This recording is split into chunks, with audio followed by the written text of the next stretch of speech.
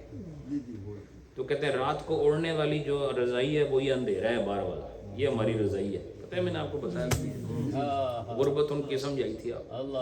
تو فرماتے ہیں کہ ذرا تم یہ تمہاری غربت ہے نا، اس کو ذرا 2 دن کے لیے بغیر اعتراض کے ذرا اس امتحان کو قبول کر کے دیکھو. Go through this test of poverty for only 2 days. 2 دن کے لیے let us have a test. Test تو کرنا پڑتا ہے ہر چیز کو. So when you will test it, then you will taste it. تو آپ جب تک آپ ٹیسٹ نہیں کریں گے، یہ جو آپ کھانا ہانڈی کو چیک کرنا ہو تو اگر تو وہ چیک والا ہو، چک والا نہ ہو تو پھر تھوڑا بہت لے کے بعض لوگ چکھنے میں ہی سارا کام مکمل کر لیتے، سمجھائی؟ چیک والا ہو، چک والا نہ ہو، سمجھائی کہ نہیں؟ تو وہ تھوڑا سا ٹیسٹ کرتے ہیں اس کو اور پھر ٹیسٹ کا ان کو پتہ چل جاتا ہے. تو فرماتے ہیں تو نے رولا رپا تو بہت کر لیا، اس کا ٹیسٹ دیکھ لیا تو اب ذرا رولا شولا چھوڑ کے ذرا خاموش رہ کر بھی ذرا ٹیسٹ تو کرنا، پھر بتانا ٹیسٹ کیسا ہے. تو کہتے ہیں کہ تو دیکھے گی کہ فقیری اور ہے، غنا اور ہے، فقیر ہونا اور ہے، غنی ہونا اور ہے، یہ بھی اجتماع ضدین ہے. فرماتے ہیں جو فقیر ہے وہ غنی نہیں ہوتا، اور جو غنی ہوتا ہے وہ فقیر نہیں ہوتا، اس لیے کہ آپ نے خود قرآن کی وہ آیت سنی ہے کہ اللہ فرماتا ہے یا ایھا الناس انتم الفقراء الی اللہ واللہ هو الغنی الحمید. اللہ کون ہے؟ غنی ہے، اور تم کون ہو؟ فقیر ہو. فرمایا فقیر اور غنی ایک نہیں ہو سکتے ہیں، لیکن رومی صاحب اس عورت کو کہہ رہے ہیں خاوند کے ذریعے سے کہ تو ذرا آج اجتماع ضدین کا تجھے مظاہرہ کراتے ہیں، تو 2 دن فقیری کے اندر امتحان برداشت کر لے، خدا اس فقیری میں ہی تجھے غنا دکھا دے گا. اس فقیری کے اندر خدا تجھے غنی ہونے کی لذتیں عطا فرمائے. کیا بات ہے، فقیری کے اندر غنی ہونے کی لذتیں تجھے خدا عطا فرما دے. اب یہ 2 شعر میں پڑھوں گا، اس کو ذرا سنیں، اگلے شعر کی تشریح بھی سن لیں. فرما یہ کیا ہے؟ امتحان کن فقر را 2 روزے 2 تو کیا فرمایا؟ امتحان کن فقر را روزے 2 تو. یہ بڑا مشکل ہے پڑھنا اور سمجھانا. پہلے سمجھنا مشکل ہے، سمجھ کے سمجھانا اور مشکل ہے. سمجھے کہ نہیں؟ امتحان کن فقر را روزے 2 تو آگے سنو. تاب فقر اندر غنا بینی 2 تو.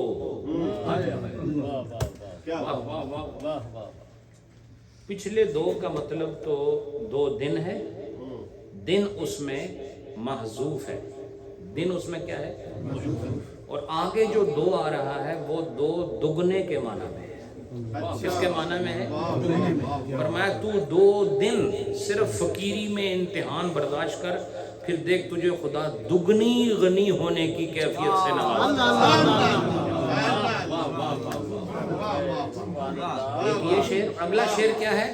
اگلا شعر ہے صبر کن با فقر و بگزار این ملال. کہتے ہیں صبر کے ساتھ تو اس فقیری کی حالت سے گزر جا، اور یہ جو تیرے اندر ملال ہے نا، جو تیرے اندر جو ایک کنجیشن ہے چیسٹ کے اندر، اس سے گزر جا. تو جو اپنے اندر تنگی محسوس کر رہی ہے، غم محسوس کر رہی ہے غربت کا، اس سے گزر جا اور فقیری میں تھوڑا صبر کر لے۔ آگے وہ فرماتے ہیں اس لیے کہ اس فقیری کے اندر خدا نے عزت رکھی ہوئی۔ تو انتم الفقراء، اب میں آپ کو بتاؤں اس کی تفسیر اس شعر کے اس خوبصورت مصرے سے کہ انتم الفقراء اصل میں ہماری فقیری کی حالت کو جہاں بیان کر رہا ہے، وہیں ہماری حالت عزت کو بھی بیان کر رہا ہے کہ جو آدمی فقیری میں ہو، خدا کی طرف جو فقیر ہو، جو خدا کا محتاج ہو، ارے اصل عزت تو اسی انسان کی ہے جو خدا کا محتاج ہے۔ تو جس آدمی کو پتہ ہو کہ میں خدا کا محتاج ہوں اور وہی مجھے دینے والا ہے، سمجھو خدا نے اسے عزت والوں کی صفوں میں داخل فرما دیا۔ اب یہ دو شعر ہیں، ان کو آپ سماعت کریں۔ امتحان کن فقر را روزے دو تو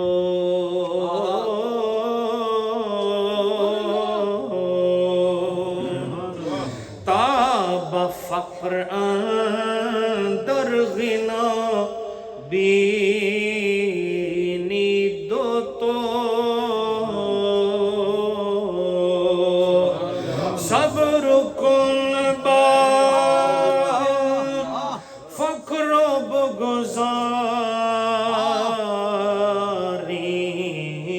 ملال زاں کے در فقر است عز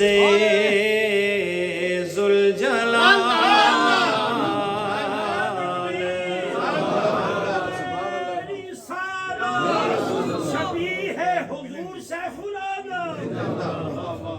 سبحان اللہ۔ حضرات یہ مجلس اس طرح کی قسمت والوں کو نصیب ہوتی ہے۔ یہ اصل جہان ہے جہاں بیٹھے ہوئے آپ ابھی، ہزاروں پروگرام ایک طرف، اس طرح کے ایک پروگرام کے 5 منٹ بھی آپ کی زندگی کو بدلنے کے لیے کافی۔ آگے بڑی اچھی بات فرما رہے ہیں رومی صاحب، فرماتے ہیں کہ یہ جو سرکہ ہوتا ہے نا، سرکہ جانتے ہو؟ سرکہ وینیگر، یہ ترش ہوتا ہے۔ کیا ہوتا ہے؟ کھٹا ہوتا ہے۔ تو رومی صاحب فرماتے ہیں کہ اس خامند کی طرف سے بیوی کو کہ یہ سرکہ کھانے کے لیے ہی کھٹا ہو تو چنگا ہے، مزاج میں نہیں ہونا چاہیے۔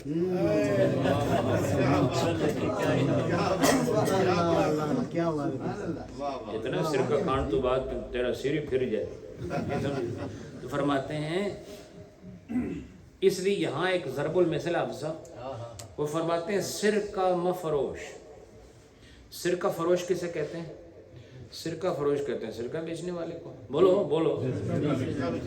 اب یہاں جو انہوں نے لکھا ہے کتاب میں، ادھر بھی میرا اختلاف ہے پر میں اس طرف ابھی نہیں جاتا۔ میں سرکہ مفروش کا مطلب وہی کروں گا جو ظاہری معنی میں آ رہا ہے۔ سرکہ فروشی کہتے ہیں سرکہ بیچنے کو بھی اور بد مزاجی سے کلام کرنے کو بھی۔ یعنی جو آدمی کھٹیاں کھٹیاں گلاں کرے نا تو ڈکاراں بھی کھٹیاں مارے، تو اس دا مقولہ فارسی چ ہوندا ہے کہ یہ سرکہ کیوں بیچنا ہے؟ کو بیچنا ہے تو گلقند بیچو۔ یہ کیا تو نے سرکہ بیچنا شروع کر دیا؟ یعنی یہ جو تو کھٹی کھٹی باتیں کر رہا ہے چھوڑ اس کو۔ تو اب فرماتے ہیں سرکہ مفروش، چھوڑ دے سرکہ بیچنا، یعنی یہ تلخ باتیں کرنا چھوڑ دے۔ وہ ہزاراں جاں بی بی، فرمایا کہ تو ایک دفعہ یہ، اب سنو میں نصیحت کر رہا ہوں، جو لوگ کڑوی باتیں کرتے ہیں، سخت و درست کلام کرتے ہیں، جو ایگریسو ٹاک دیتے ہیں، اور جو لوگ ہیٹریڈ سپیچ کرتے ہیں، تو رومی صاحب فرماتے ہیں ارے اس کو دفع کرو اور تھوڑا سا اس کو دفع کرنے کے بعد یہ امتحان ہے، تم دیکھو جب تم اسے دور کر دو گے تو تمہیں اپنے اندر ہزاروں روحیں محسوس ہوں، تجھے اپنے اندر ہزاروں جانیں تجھے اپنے اندر نظر آئیں گی، تو ذرا دیکھ تو صحیح۔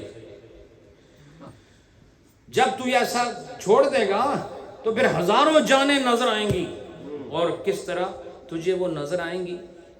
کس حال میں نظر آئیں گی؟ اس حال میں نظر آئیں گی، اس حال میں نظر آئیں گی کہ تجھے اپنی ہر جان شہد میں ڈوبی ہوئی نظر آئے۔ یہ آپ کی ایک جان ہے نا پروفیسر صاحب، آپ کی ایک جان ہے، تو ایک جان سے جب آپ خوش ہوتے ہو تو کتنا خوش ہوتے ہو؟ تو اگر آپ کی 1000 جانیں ہوں تو خوشی کیسی ہو؟ نہیں سمجھے؟ وہ کس طرح ہے جی؟ وہ پنجے انگلاں کے وچ تے سر کڑائی وچ، تے جے سر 1000 ہون بولو نا، تو ایک سر کڑائی میں جائے اس کی لذت کیسی ہوگی؟ اگر 1000 ہوں تو کیسی ہوگی؟ تو رومی صاحب فرماتے ہیں گویا جب تو نیک ہو جاتا ہے تو خدا تجھے گویا اس حال میں لے آتا ہے کہ تجھے اپنے اندر ایک جان نہیں ہزاروں جانیں محسوس ہوتی ہیں، اور ہزاروں جانیں فرحت محسوس ہوتی ہیں۔ لیکن اس کے لیے شرط کیا ہے؟ تو اپنا جو خو ہے اس کو بدل کے اسے ایسا بنا دے کہ اس میں سے سرکے کی تاثیر ختم ہو جائے اور شہد کی تاثیر پیدا ہو جائے۔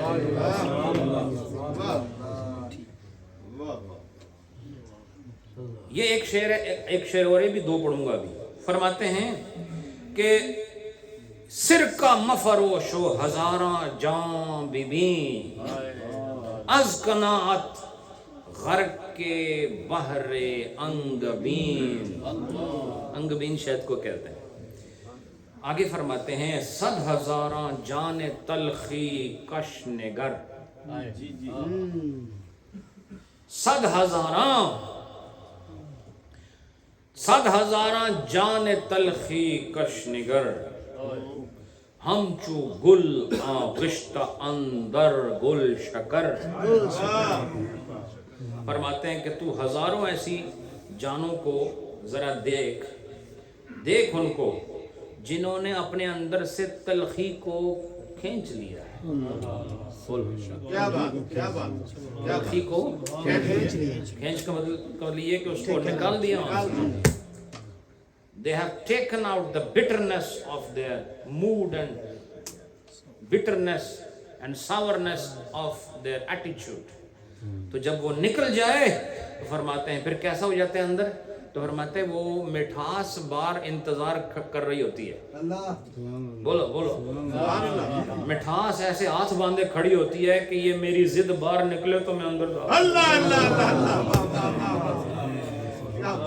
بولو نا، انہوں باہر تک کڈو ایک باری۔ تو حضرات، ہم چو گل آغشت اندر گل شکر، جس طرح کے پھولوں کے ساتھ خلط ملط ہو کر، پھولوں کے ساتھ مکس ہو کر جس طرح وہ چیز بالکل گلقند بن جاتی ہے، اس طرح وہ آدمی جو اپنے اندر سے تلخی کو کھینچ لیتا ہے وہ بھی شیر و شکر ہو جاتا ہے۔ تو اپنے اندر سے تلخی کو نکالو۔ اب یہ اس عورت کو خاوند کہہ رہے ہیں کہ تو یہ سرکے والی زبان جو ہر ویلے سرکنی رہنی ہے،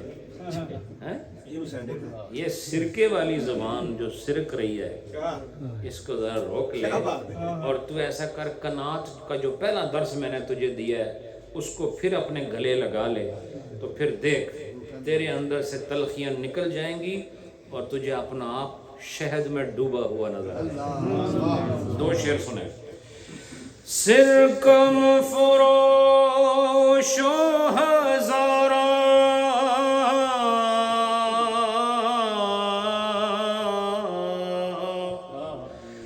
جہاں ببین،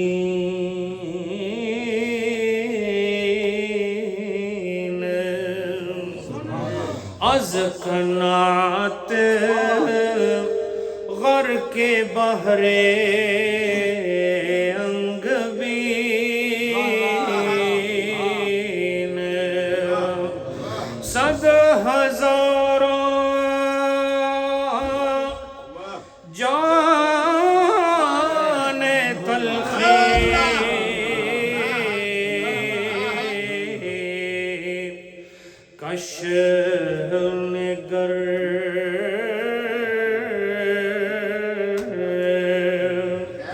ہم چو گل آغشتہ اندر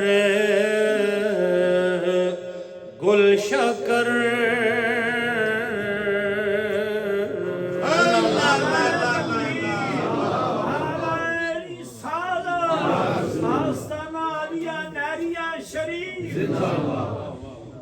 بس اب بالکل ہم انتہا پر پہنچے. میں نے بہت تیزی سے کام چلایا ہے حضرات, بہت تیزی سے. زندگی تھوڑی ہے اور کام زیادہ ہے, اس لیے آپ بالکل دل میں تنگی نہ لے کے بیٹھا کرو. یہ جو وقت آپ کا گزر رہا ہے, زندگی آپ کی ختم ہو رہی ہے نا. ابھی جب اس حال میں نہیں آئے تھے تو کسی اور حال میں تھے. ابھی جب اس حال میں آ گئے ہو تو زندگی کا بہت سارا حصہ یہاں گزرا ہے آپ کا, منٹوں میں, سیکنڈوں میں. یہی تو زندگی ہے. باہر ہوتے تو پتہ نہیں کیا کرتے آپ, نہیں سمجھے. یہاں ہو تو دیکھو کیا کر رہے ہو. چنگا اسی طرح رلیے ٹریے تے سدھے ہو جائیے. صحبت اس لیے ہوتی ہے تاکہ انسان ٹھیک ہو جائے. سمجھ آئی کہ نہیں؟ اگر ٹھیک نہ ہو تو پھر یہ بد نصیبی ہے. اب رومی صاحب کیا فرماتے ہیں؟ وہ فرماتے ہیں ایک لفظ ہے, غم کے لیے بھی استعمال ہوتا ہے اور تمنی اور ترجی کے لیے بھی استعمال ہوتا ہے. اے دریغا, پہلے استعمال ہوا تھا اگر آپ کو یاد ہو جب کسی تاجر کا طوطا مر گیا تھا. یاد آ گیا ہوگا, 2-3 سال پیچھے لے گیا ہوں آپ کو. اس وقت اے دریغا کے الفاظ استعمال ہوئے تھے تمنی اور ترجی کے لیے. تو جو لوگ نحو پڑھتے ہیں ان کو پتہ ہے تمنی ترجی کیا ہوتا ہے. تو اب وہ خاوند کہتا ہے کہ کاش کہ تیرے اندر اتنی گنجائش نکل آئے, بیوی کو کہتا ہے کہ تیرے اندر اتنی کیپیسٹی کریٹ ہو جائے تاکہ تیری کیپیسٹی کی وجہ سے جو میرے دل کے اندر خزانہ ہے وہ تجھ پر ظاہر ہو جائے. اس سے وہی بات پھر آگئی عنوان والی کہ خزانہ تو ہے لیکن اس کے اندر گنجائش نہیں ہے. بولو, ابو جہل کے اندر گنجائش نہیں تھی تو حسن مصطفیٰ کو اندر جگہ نہیں دے سکا, اور سینہ صدیق میں اتنی گنجائش تھی حسن محمدی کو سمیٹ لیا. اسی لیے حافظ صاحب بھی سناتے رہتے ہیں جب مدینہ شریف گئے تو لوگوں نے کس کا استقبال کیا پہلے؟ نبی پاک کا تو نہیں کیا, صدیق اکبر کا کیا. انہوں نے سوچا یہی اللہ کا نبی آ رہا ہے. یہ وہ لوگ ہوتے ہیں جن کے اندر گنجائش ہوتی ہے اور محبوب کا حسن اس گنجائش میں محفوظ کر لیتے ہیں. پھر جو دید محبوب کی ہوتی ہے محب کی بھی وہی دید ہوتی ہے. تو اب وہ فرماتے ہیں کہ کاش کہ تیرے اندر گنجائش پیدا ہو جائے تاکہ تو میری جو جان ہے, میری جو روح ہے, اس کے اندر سے تجھے میرے دل کی حالت واضح ہو جائے. یعنی میرا جو شرح دل ہے میری جان سے اٹھ کر تیرے لیے ظاہر ہو جائے. لیکن یہ کب ظاہر ہوگا؟ جب تیرے اندر گنجائش پیدا ہو. دیکھو اگر ابھی باہر سے کوئی آدمی آئے نا تو ادھر کھڑا ہو کے اگر وہ دیکھے کہ میں ادھر بیٹھوں تو وہ نہیں بیٹھے گا. کیوں؟ تھوڑی اتنی عقل تے کم کر دی ہے. میں تھوڑے کو کہ سوال کیتا ہے جی اتھے دروازہ کھلے اے جے تسی بیٹھے ہو تھے اتھوں دیکھے تو آئے گا تھوڑے کو بہن واسطے. کیوں؟ گنجائش نہیں ہے. بولو, لیکن تم چاہو تو گنجائش پیدا کر سکتے ہو. تو پھر آپ حیران نہیں ہوں گے, وہ حیران ہوگا کہ جہاں جگہ نہیں تھی گنجائش نکل آئی. پتہ چلا جو آدمی کشادگی پیدا کرتا ہے خدا اسے عزت عطا کرتا ہے. اس لیے سمجھ آئی کہ نہیں؟ تو فَافْصَحُوا فِي الْمَجَالِسِ يَفْصَحِ اللَّهُ لَكُمْ, یہ گنجائش پیدا کرنی پڑتی. سمجھ آئی کہ نہیں؟ اس کے بعد یہ شعر سنو پھر آگے چلتے ہیں. اے دریغا مر تورا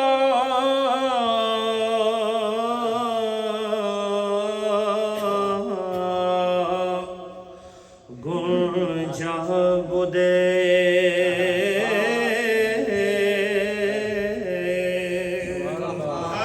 تازے جانم شرح دل پیدا شدے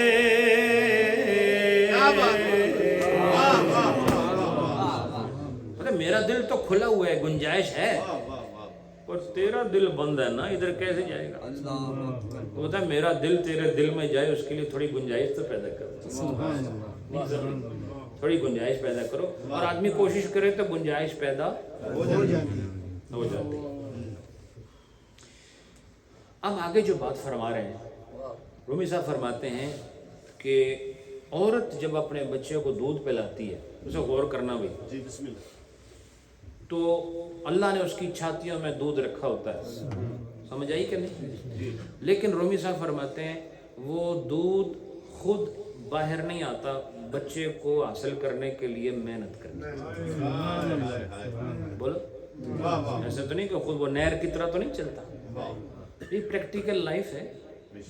تو فرماتے ہیں کہ اللہ جو ایک بچے کو ماں کی چھاتی سے دودھ دیتا ہے تو ایسا نہیں ہے کہ وہ ایک اس میں ایک وہ کوئی فلوئنگ ملک ہوتا ہے، رننگ ملک ہوتا ہے، ایسا نہیں ہے، بلکہ وہ بچہ جب اس دودھ کو حاصل کرنے کے لیے اللہ کی دی ہوئی فطرت کے مطابق کوشش کرتا ہے تو خدا اس کے منہ کے ذریعے اس کے معدے تک خوراک پہنچاتا ہے۔ لیکن اگر وہ دور بیٹھ کے بچہ کہے دودھ نہیں ملیا، بولو، تو رومی صاحب فرماتے ہیں کہ لاؤ دو چنڈا آپ ہی ٹھیک ہو جائے، سمجھے کہ نہیں؟ مطلب یہ، اس کا مطلب یہ نہیں ہے کہ چنڈا کا مطلب چنڈا ہی ہے، اس کا مطلب یہ نہیں سمجھاؤ، کیا سمجھاؤ کہ اگر تجھے دودھ اپنی ماں کا پینا ہے تو جاؤ اس کے سینے سے لگ جاؤ، پھر اس کی جو چھاتی ہے وہاں سے تمہارے لیے دودھ کی نہریں جاری ہو جائیں گی۔ لہذا دور بیٹھ کر فرمایا تجھے دودھ نہیں مل سکتا تو کوشش کرنا آ گیا۔ اس کا مطلب کیا ہوا کہ ہر ایک پر یہ اوصاف ظاہر نہیں ہوتے اور ہر ایک پر یہ معانی نازل نہیں ہوتے اور ہر ایک پر یہ حقائق ظاہر نہیں ہوتے اور ہر ایک پر یہ راز نہیں کھلتے، ارے جو طلب کرتا ہے اس پر راز کھلا کرتا ہے۔ ایسا نہیں ہے کہ ماں کی چھاتی دودھ سے خالی ہے، نہیں، تجھے پینے کا بھی ذوق ہی نہیں ہے، تو بچہ بننا، تو اس کی اولاد بن، اور اولاد بننے کا مطلب مسکینی ہے، اولاد بننے کا مطلب عاجزی ہے، اولاد بننے کا مطلب عجز و انکسار و التماس ہے۔ فرمایا تو ملتمس ہو جا، تو عاجز ہو جا، تو سائل ہو جا، پھر ماں کے پاس جا، اس کی چھاتی سے خدا تیرے لیے رزق کا اہتمام فرمایا۔ اب یہ شعر کیا دیکھو، یہ شعر میں ایسے ہی پڑھوں گا چونکہ آگے دو شعر اور ٹائم نہیں۔ فرماتے ہیں این سخن شیرست در پستان جان، فرماتے ہیں کہ روح کی بھی ایک چھاتی ہوتی ہے۔ یہ عورت کی چھاتی کی مثال اس لیے دی ہے کہ اس کی چھاتی میں دودھ ہوتا ہے، لیکن فرماتے ہیں اسی طرح روحانی جہان کی بھی کوئی چھاتی ہوتی ہے، اور اس کا جو شیر ہوتا ہے وہ کلام حکیمانہ ہوتا ہے۔ وہ دودھ یہ سفید دودھ نہیں ہوتا، ہاں وہ کلام حق کا وہ فیض ہوتا ہے جسے پینے کے بعد روح سفید ہو جاتی ہے۔ بتاؤ دودھ پینے سے کوئی سفید ہوا آج تک؟ لیکن انوار ربانی کا دودھ پینے والوں کے چہرے بتا دیتے ہیں یہ خاص لوگ ہیں، یہ کامل لوگ ہیں۔ تو فرماتے ہیں اس طرح جس طرح جسمانی چھاتیاں ہیں ایسے روحانی چھاتیاں بھی ہیں، لیکن فرماتے ہیں کیا بے کشندہ خوش نمی گردد رواں، فرماتے ہیں جب تک وہ اس کو یعنی منہ کے ذریعے کھینچے گا نہیں اپنی ماں کی چھاتی کو، اسے دودھ نہیں مل سکتا۔ اسی طرح جب سائل جب تک اس روحانی جہان کی چھاتیوں سے التماس و تلاش کے ذریعے طلب نہیں کرے گا، فرمایا اسے وہ انوار نہیں مل سکتے۔ اس کی ایک مثال اور دے دوں آپ کو، چلو میں ایک آسان مثال دیتا ہوں، تھوڑا چونکہ اس میں حجاب ہے میں ذرا احتیاط کر رہا ہوں۔ یہ فیڈر جو ہوتا ہے، فیڈر تے فیڈر اتنے پیا ہوئے نا، ساری عمر تھوڑی بھوک نہیں ختم ہو سکتی، نہیں سمجھے؟ تو تھوڑے فیڈر ہونے بھی کوئی 5 کلو والے ہیں، سمجھے کہ جو اتنے پیا ہوئے تو آپ بھوکے ہوں اور اس کے اندر جناب من شربت فولاد بھی اس کے اندر ہو، فالودہ بھی اس کے اندر ہو، نہیں سمجھے؟ سارے جو نورس کا جوس بھی اندر ہو، روح افزا بھی بیچ میں ہو، تو ادھر دور سے یہ جو سمجھو ہے تھوڑا فیڈر ہے جڑا پیا، اب بولو اس کے یہاں رہنے سے آپ کی بھوک ختم ہوگی؟ ایک بات یہ پہلا سٹیج ہے۔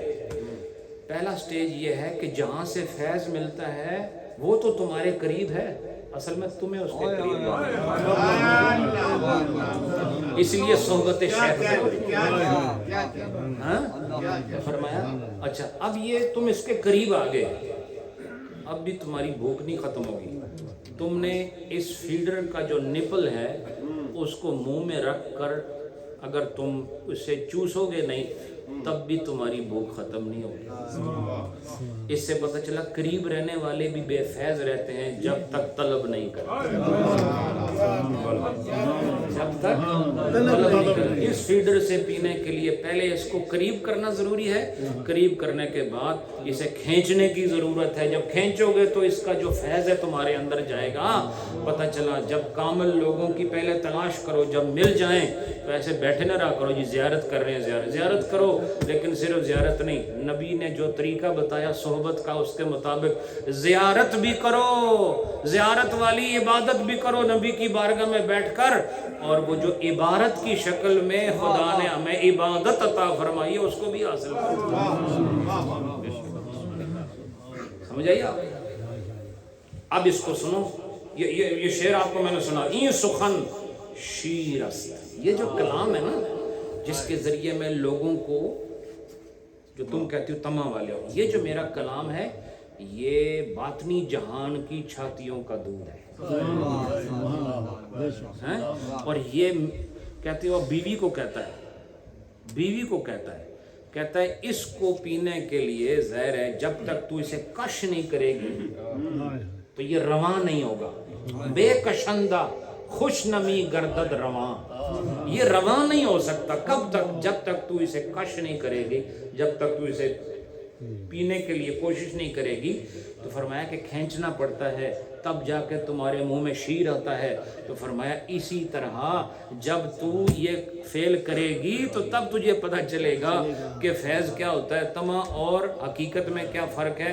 لہٰذا تو مجھے اس طرح نہ دیکھ بلکہ خدا تعالیٰ نے مجھے تیرے لیے نصیحت کا، موعظت کا ذریعہ بنایا۔ دو شعر اور ختم کرتے ہیں، اور انشاءاللہ اگلا جو درس ہے اس پر یہ عنوان ختم ہو جائے گا۔ سمجھ آئی کہ نہیں آپ؟ عنوان سے مراد یہ والا، یہ میاں بی بی دا رولا جو ہے، سمجھ آئی کہ نہیں؟ اب فرماتے ہیں، اب آ گئی واعظوں والی بات۔ اب یہ جو کرسی پر حضرات بیٹھے ہیں ان کے لیے اور ہم سب کے لیے ایک حقیقت کا رومی صاحب 800 سال پہلے اظہار فرما رہے ہیں۔ کیا فرماتے ہیں؟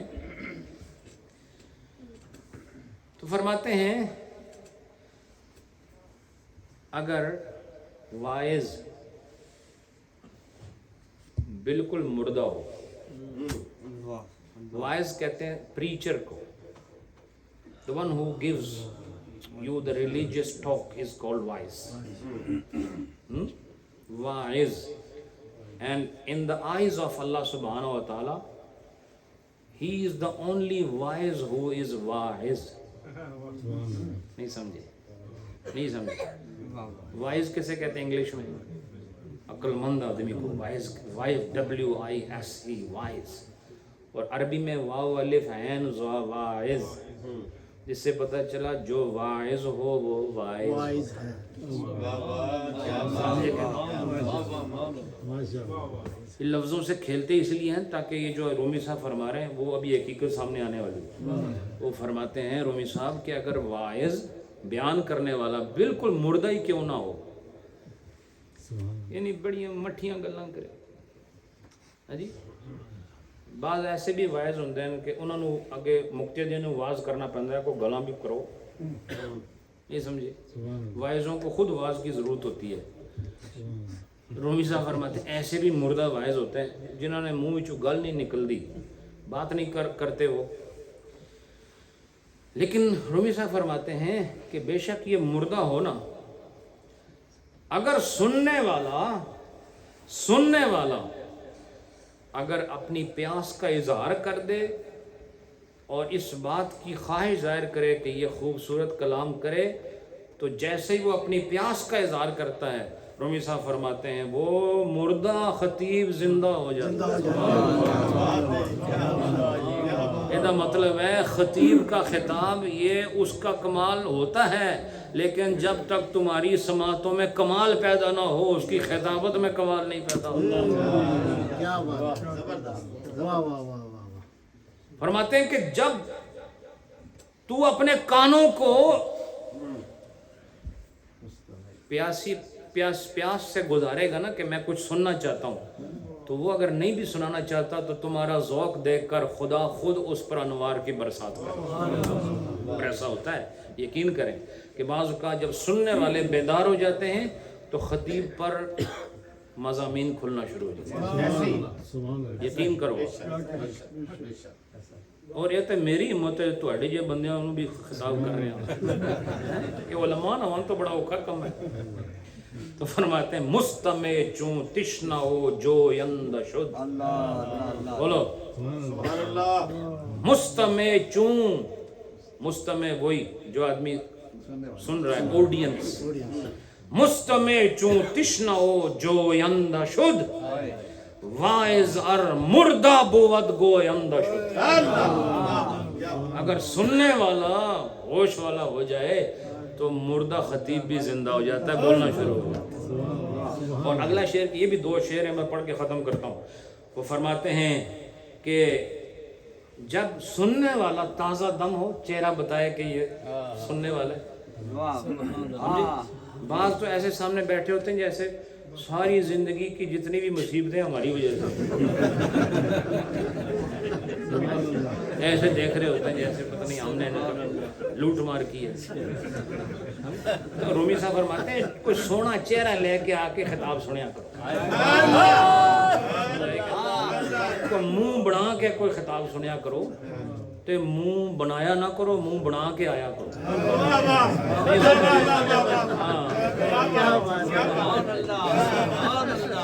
منہ بنا کے آیا کرو, منہ بنایا نہ کرو.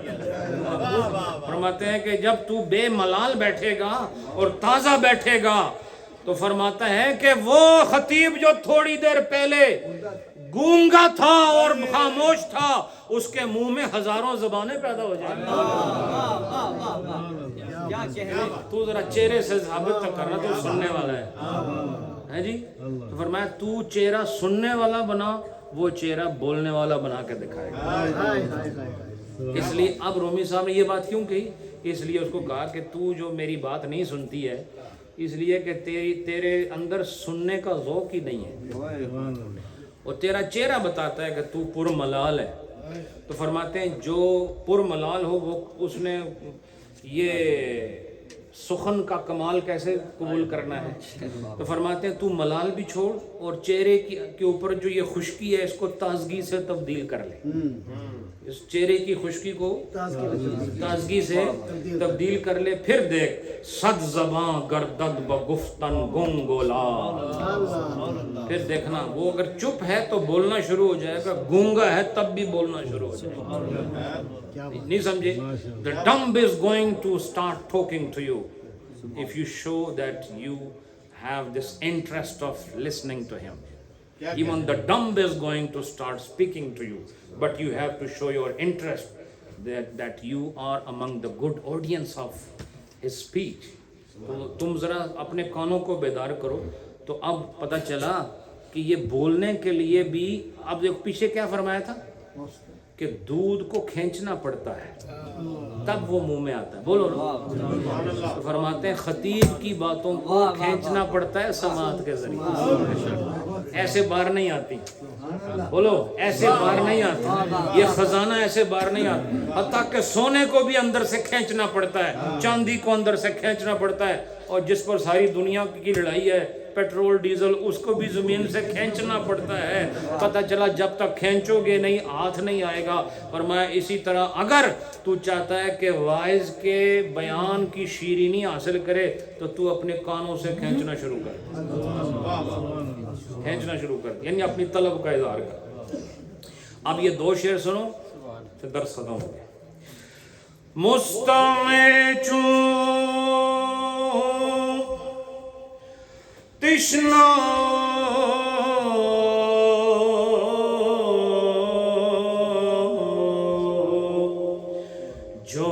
جوینده شده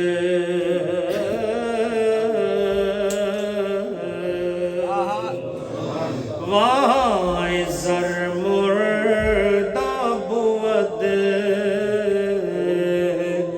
گوینده شده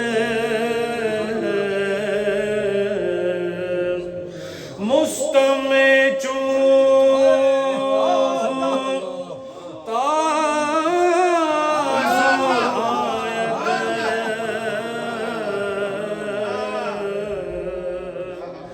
بے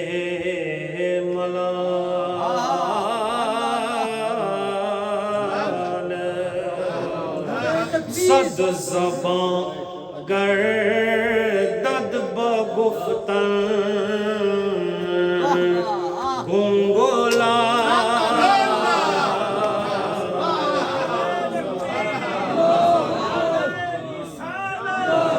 نور نظر حضور شیخ العالم.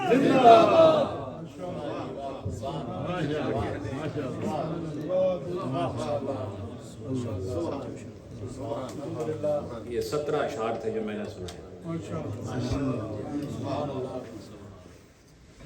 علمی بات ہو اور علماء کرام کا یہ سمندر, علم کے حوالے سے بات ہو, علمی گفتگو کا خاصہ جو جانشین حضور شیخ العالم آپ کو ہے, اور حضور شیخ العالم رحمۃ اللہ تعالیٰ علیہ نے جس مشن کے لیے آپ کو چنا ہے, اور حضرت مولانا جلال الدین رومی رحمۃ اللہ تعالیٰ سے اجازت ہو پھر درس مثنوی کا بھی مزہ. یقین جانے جی چاہتا ہے کہ یہ درس مثنوی اسی طرح جاری رہے. یہ بچے, یہ جوان, یہ بزرگ, یہ علماء کرام